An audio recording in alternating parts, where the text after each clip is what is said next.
We're getting prepared to go live.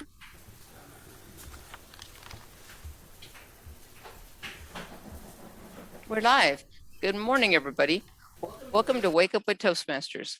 My name is Jean Williams. I'm your program quality director for District 115, which is Southern Nevada and a little piece of Utah. And I have two co-hosts today. My usual Jean Denford. Hi, Jean.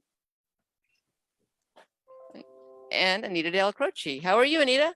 Well, hello. At least you can hear me. Well, we have an echo, so Jean gets muted. So I thought we'd make a few important announcements at first. And since you have been at every contest right next to me in most cases, because we've been serving as timers a lot, thought we'd talk about the contests. Fun. We have talked about for those of you who don't know, we have an annual speech contest, two annual speech contests at the same time in the spring. And these are the people who have in either the evaluation category or the international category competed at the club level, the area level, and now the last of the division level contest. Division C and D are this weekend. Doors open at 8, contest starts at 9 at the historic 5th Street School on 4th Street. And I don't have the exact address today, but I will find that.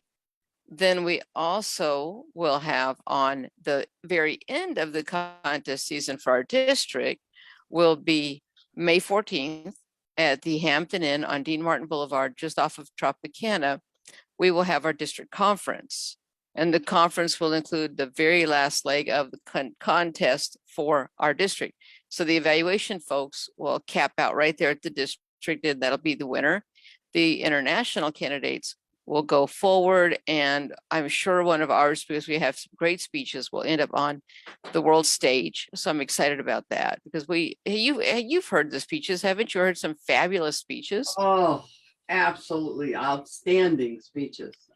I can't believe the quality that I'm seeing right now. Yeah, I think they get better every single year. These have been absolutely incredible. So yeah, you'd want to make sure you get to that. So that is this Saturday. That'll be the last of the division contests. But speaking of the district conference, there's contests that occur at the conference. So the contest will occur at the conference. The other things you can expect on May 14th at the conference are 2 educationals, and we've mentioned these before, so I'm not going to go into a lot of detail. And then we also have a keynote speaker. We will have a CNL award, which is a communication and leadership award.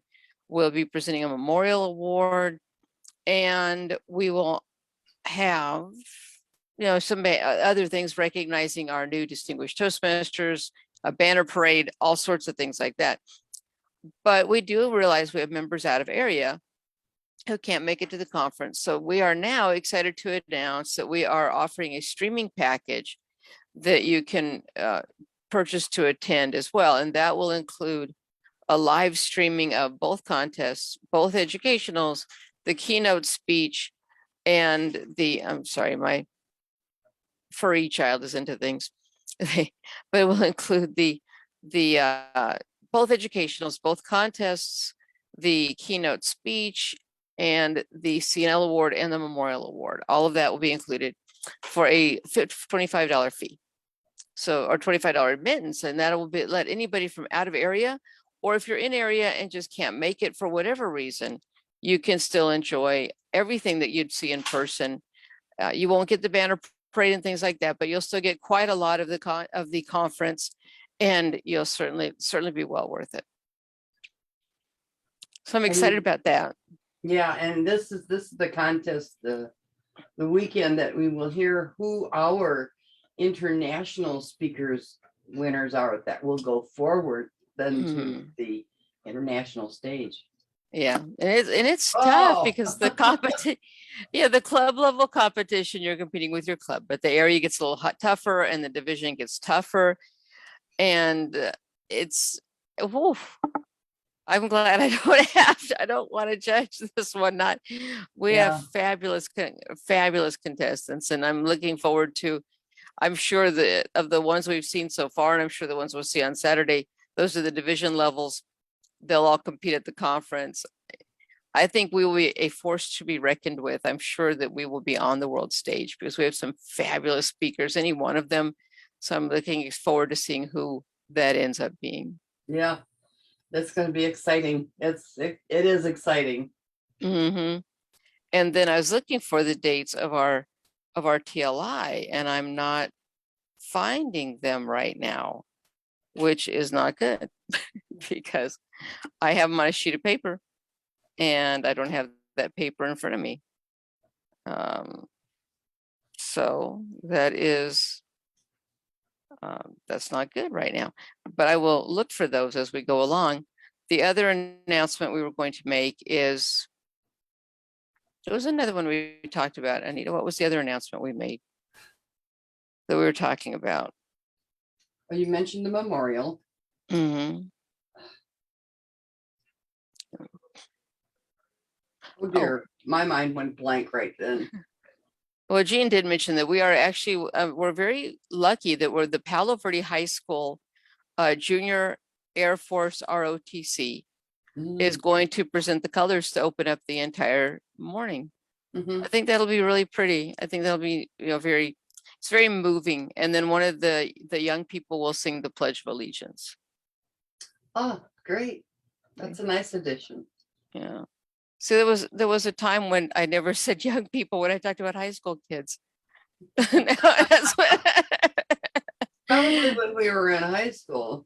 even when I was in college, I did all of a sudden I hear myself saying, one of the young people. That's oh, for those who are looking for Jennifer today, Jennifer is out on a wonderful vacation. I think she's going to a sibling's wedding, so that's even more exciting for her. So I don't know the whole detail, but I do know she's having a great time, and she is going to be back though next week. So look for those of you looking for her. And I'm trying to. Oh, what is it, Jean? You did say good morning already. Okay, well then tell. So do tell. Are you having a good time, Jennifer? I know you're out of town, but are you having a great time? We'll see. We'll find out what she says. We asked her. We'll find out. And I'm trying to see if I do not have the information about the TLI, and I was going to have that today.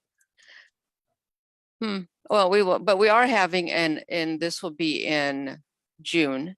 The TLI will not be until June, so you have plenty of time to mark your calendar. Don't worry about that. But be aware, we are having an early bird TLI, which will be the club officer training. This will be only for the people who are repeating the office again. They've been the president within the last year, vice president of education. Some people end up in smaller clubs, end up continuing. Some people end up being very good at something and end up continuing. So the people who are continuing in the offices they've been in the past, those people are eligible for the early bird club officer training, which is wonderful because it's a very, it's a little more relaxed of a format. It's a little quicker of an event.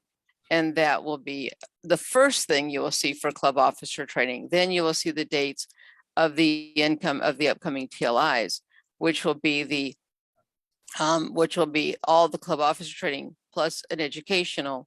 And we're having a completely virtual TLI and a completely in-person TLI. So you won't get just one, you won't be like the in-person is everything and you get to only have some of it. No, it's two completely by themselves TLIs. And if you want to get all the educationals, or if you serve a whole lot of club offices, you can attend both. One will be virtual, one be online. So we'll have all those dates. We have plenty of time for that because those will all come up in early June. And then the last one is in July. The virtual one will be in July. So that's going on. And then I think that's all the announcements we had. Can you think of any announcements, Anita? I'm looking for the information for the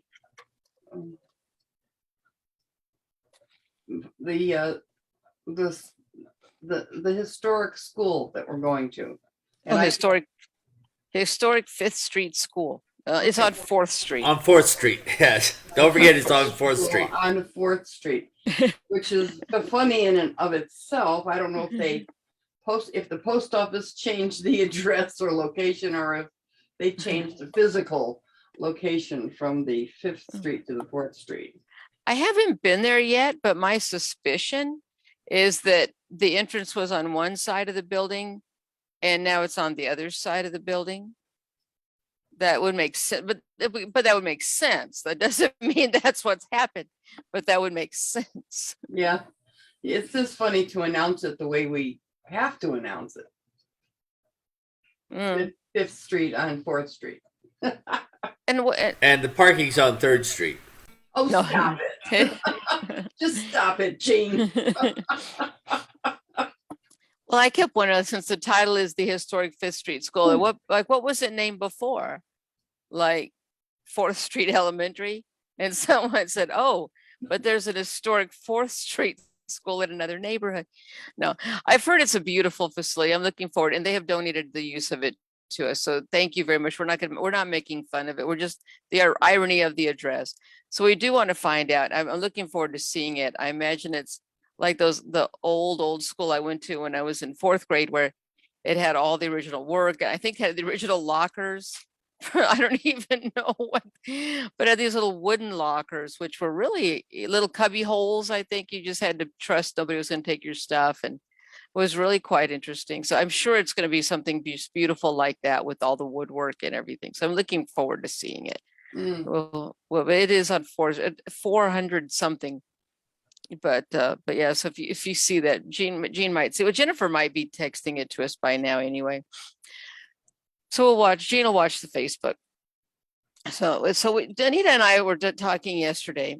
So this is why we picked Know Your Audience, because we were talking a little bit about how do you dress for your speech.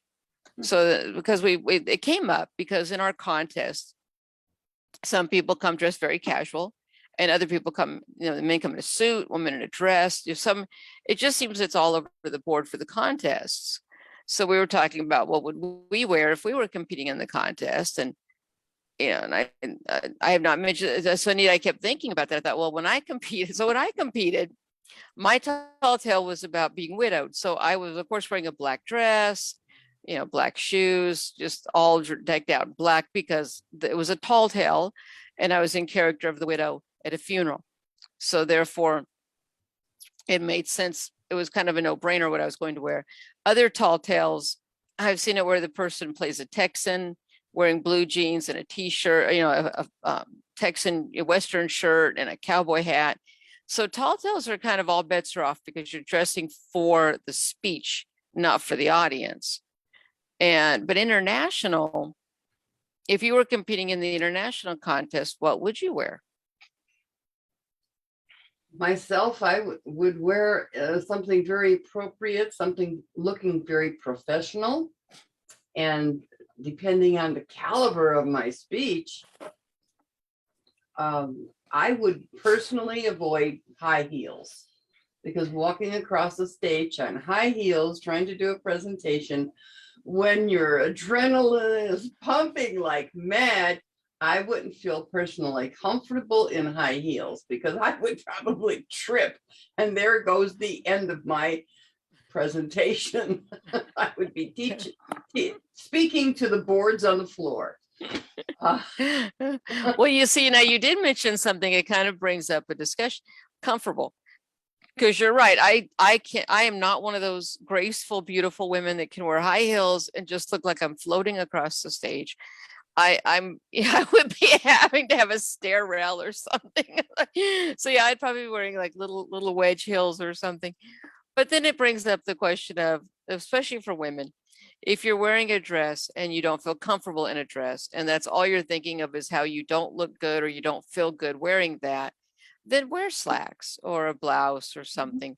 But we have had people come in and like just, and not at this level, not at the division level, but I've seen a couple at the earlier levels coming in blue jeans and t-shirts and grimy tennis shoes. And I'm thought, well, but you're wanting to compete and keep going up and up and up where the competition gets harder and harder and harder and harder. I mean, there's comfort, but there's maybe too comfortable. I don't know. But then for the men, I mean, I've seen at the area level, it seems like maybe perhaps a polo shirt and some nice slacks. It seems like at the higher they get, I'm seeing more and more suits and ties, Mhm. more and more suits and ties. So I think perhaps the knowing your audience and but it is so it's a combination of be comfortable knowing your audience. But that also goes if you're speaking, I mean, your group meeting, you're probably just wearing whatever you wear. I've seen people come straight from work, they're wearing their work clothes. I've seen people come straight from the golf course, they're wearing their, at club level, it's almost like all bets are off. But if you're at a corporate club where everybody's at work and they're coming to the meeting at work, I think one of your area clubs was an accounting firm. And of course, everybody's dressed for work. So coming straight into the conference room from Mhm. work. Mhm. They're going Tie, to be dressed button-up different. shirt, maybe not a tie, but a button-up shirt, nice looking slacks. I think at the club level, you're used to being at the club and whatever you're wearing. You go to the club, you're in blue jeans and a t-shirt, and you deliver your speech. And you're in a contest at the club, you're just going to be wearing whatever you usually wear to the club. Mhm. You move to the next level, and you're stepping up to the area. You may not know all of those people. You probably would dress a little better for the area contest than you would at your club. And then I can see each level moving up. You'd finally get to deliver the world stage, and you'd be wearing a suit and tie or a tuxedo or something. Ooh, Makes sense to tuxedo, me. wow. Makes sense to me. Well, either getting married or giving a good speech. Well, one thing I have noticed in this, now that we're talking about it, I noticed the people who compete at the club level or who are just told, hey, because the club can pick their contestant any way they choose. So sometimes it's just, hey, nobody wants to compete except you, Charlie. It's your turn. And Charlie goes, what? What's a contest? Just give that speech. Just go to this place and give that speech. And so you get the person showing up and they have no idea. They don't even know how many people are going to be there. This poor lost soul is just standing there and they're usually dressed like they would for their club. And that's a lot of the times I think I see the extra casual person. They're just looking around. And I've had, when I was an area director, a contestant say, I didn't know I was supposed to dress up. And it never occurred to me to tell them. I just, Mhm. it never occurred. It never occurred to me because again, my first contest, I was dressed like a widow. So I didn't have to worry about that. And then I felt so bad for my area contestant. I said, well, no, you're okay. You're fine. But next time, when you win. And so then the person didn't win. And then I think they always kind of wondered if it was maybe I set him up by not telling him. I don't know. Oh dear, that's a terrible thought, Jean. You I said don't know. I mean, it was a good speech. It was a good, but the person did look like they just come in from like working in the yard. I mean, maybe it wasn't that bad, but it wasn't that bad. But it's a, but yes, it does. But I do see this awareness come in. People come into the area contest and you can see them looking at the other contestants. And then the next time you see them at the next level, they're dressed all nice. well, Like, there's okay. there used to be a slogan. Well, I don't know if it's a slogan or not, but a mantra in the professional world, and that is simply dress for success. So wherever, it's probably a good idea and maybe common sense. I don't know how common sense is anymore because we've been living in our pajamas for 2 years. But Yeah.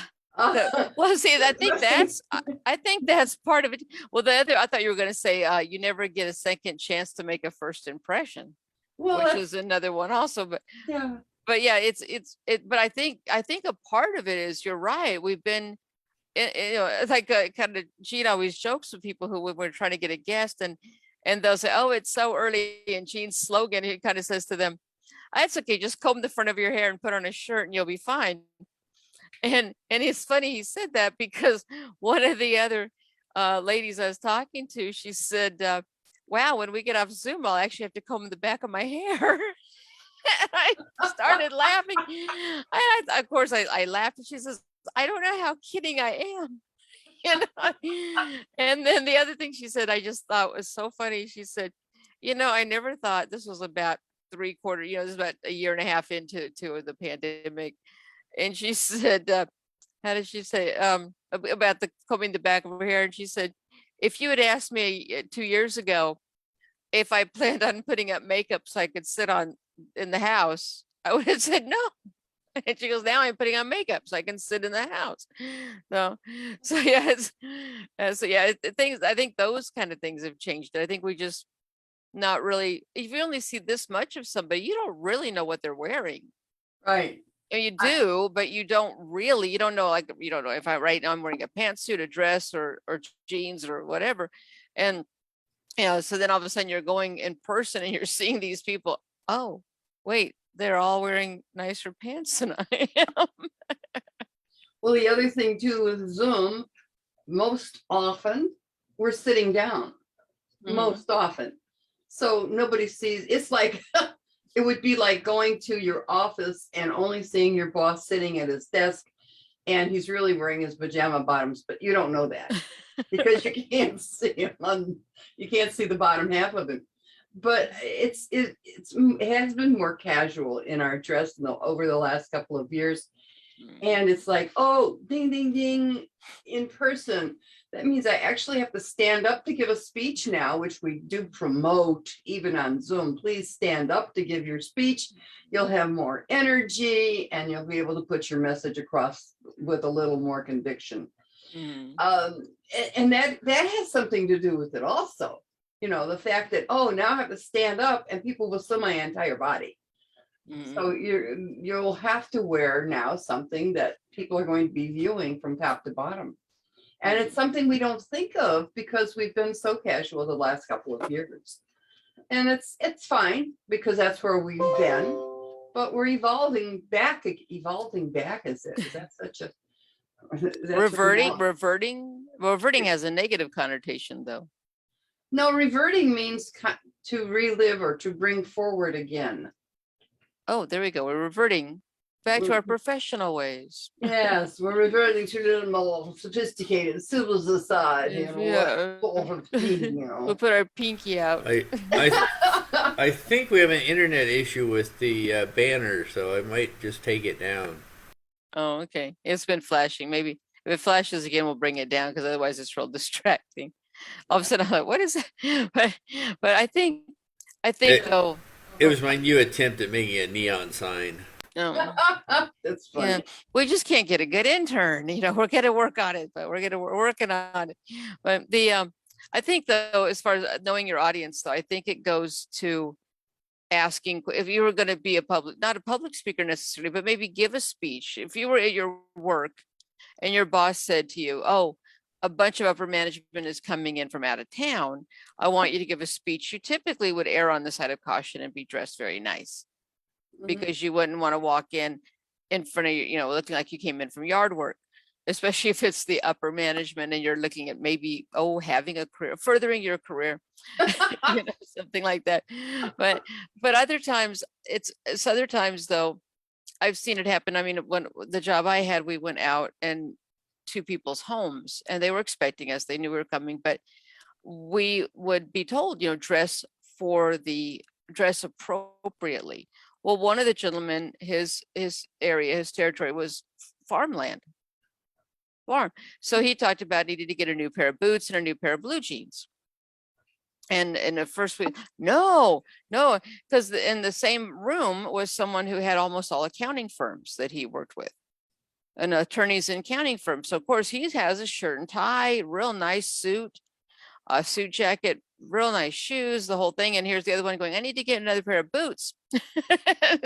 It's knowing your audience, knowing where you're going to go and where you're going to speak at. But I think when you touched on that also about the stage, if you know it's going to be more, say, a presentation where you are going to be walking across the stage, do dress where you are comfortable in your clothing. Because if you're wearing something that you have never worn before and all of a sudden your feet start swelling or you start getting a blister on your toe, not going to be paying attention to the audience. But the other part of know your audience, maybe you're going to be speaking at the auditorium to a bunch of high school kids.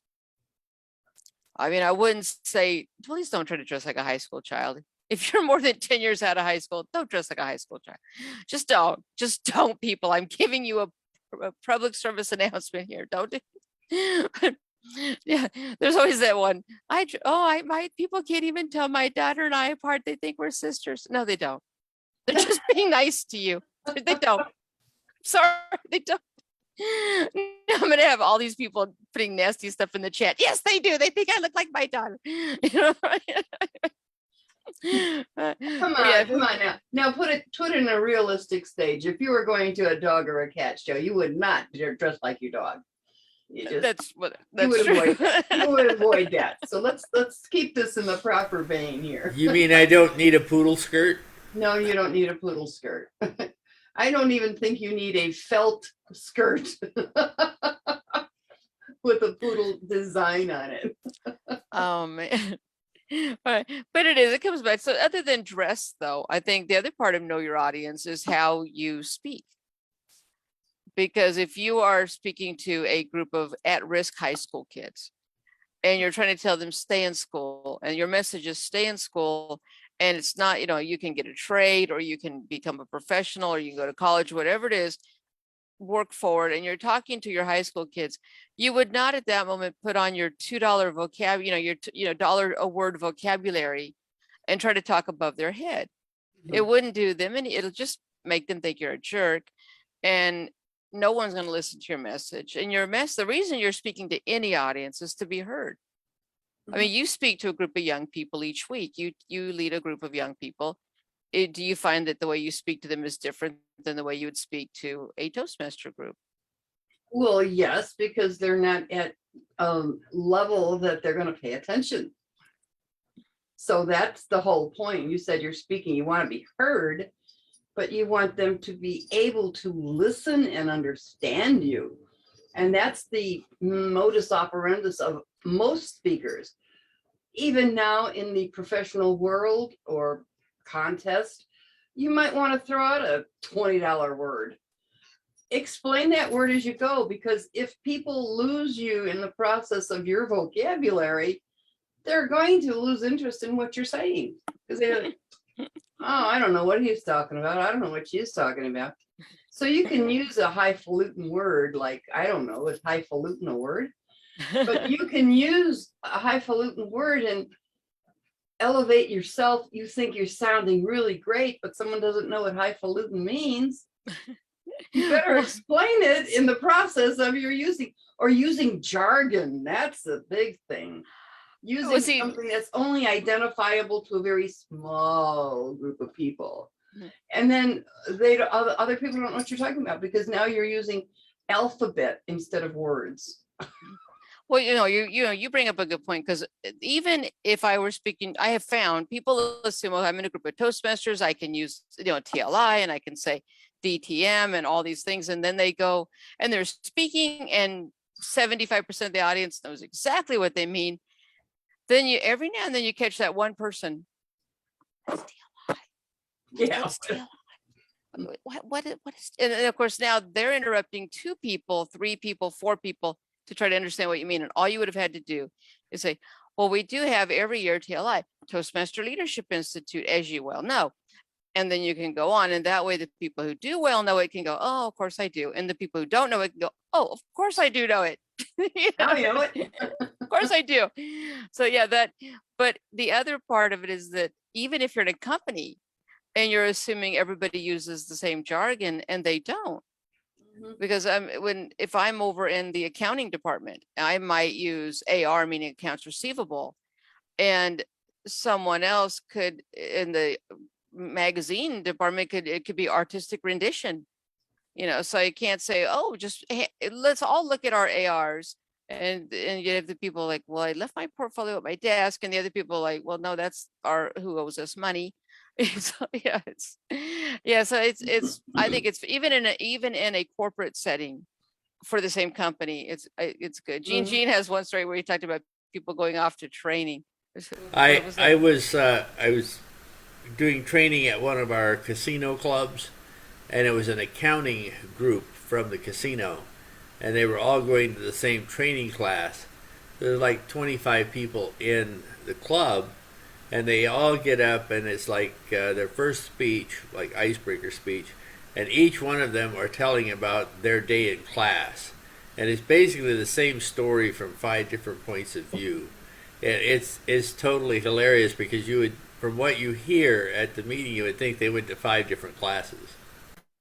Right. And it's because we listen through our filters. And one of the things we try as Toastmasters to do is listen to a speech without filters, because we're looking and listening, watching their presentation, their presentational style. I'm going to bring up one really quick point because I know we're running down on our time, but volume. If you're speaking in an auditorium, you need to get to the room early. You need to scope it out. You need to stand on the stage or the staging area, have someone in the back of the room. Can you hear me? Can you hear? Am I exploding my voice to the back of the room, or am I just talking to myself up here to the first row or two? And even in a smaller room, you still have to know where your sound is going to be bouncing off the walls. And it's very important to realize if you're going to reach your audience with the sound and the volume of your voice. It's very a important. very good point. I was giving a demonstration on a computer software and brought my own laptop and had the screens up and all the audio visual set up. And I arrived a half hour early just to make sure that everything was working because it was all plugging into their system. See, my problem is kind of the opposite. I get there, so it actually was one of the air division contests, and I got up to give an announcement, and I got some blank looks in the back, and I sat down and I said, I hope they heard me. And so he said, oh my gosh, of course they can hear you. You talk really loud. I went, oh, okay. Well, at least I have to worry about them hearing me in the back. And somebody said, well, they heard you in the next room. I went, oh, okay. So now I've got to know I'm over projecting, but I would rather do that than have people, especially in the contest. The room we've used a couple times in this contest season had the acoustics leave a little bit to be desired. And if you really are looking over your shoulder at the back of the audience, you can see all of them. Yeah. If people are leaning forward because they really want to hear you, that's different than so just look for your audience. Know your audience by looking at them and reading them. But we are short of this. We've only covered a couple things. We covered dress for success, trust for your audience. We covered using the vocabulary that your audience needs to hear and can understand, and jargon and volume. While we haven't even started, we should pick this discussion up and talk about stage presence and all the other stuff that goes along with know your audience. But we are out of time. Series 2. Yeah. Any last minute comments on Facebook, Jean? Carol Wyman's joined us, and Jennifer, and we have Carol is taking up a collection to see me in my poodle skirt. So she's still laughing about that. I told her I only own one, so I'll have to get it dry cleaned. Yeah, the last time the poodle used it, they messed it up. we could do that as a fundraiser. We could have a cup there, and as soon as this cup, as soon as we all put a little bank there, as soon as this coin bank is full, Gene will come in his poodle skirt. That's what we should find. You pay me enough, I'll wear one poodle. Okay, well, now we're over time, and we've left a weird impression in people's minds who just tuned in. But go back to the beginning where we were normal before Gene talked about his poodle skirt, and we will see. You'll have Ken and Phyllis tomorrow. They've been going over. If you haven't caught it yet, go back to some of their recordings over the last week. They've been going to different club offices and what those offices entail. So if you're thinking about running for club office, just look through the thumbnails. You'll see discussion on Sergeant at Arms, Vice President membership, and so on. Wonderful half-hour presentation about what to expect in those offices. Look for those, and I don't know what they'll be covering tomorrow, but I do know they cover some fabulous content. So look for them tomorrow morning at 6 a.m. on Wake Up with Toastmasters, and at least 2 of us will be here on Friday for you for Wake Up with Toastmasters. So with that, thank you very much, and we will see you later on. It's 6 a.m. If you see us on Facebook, like, comment, and share, and we will see you guys later on. Thank you.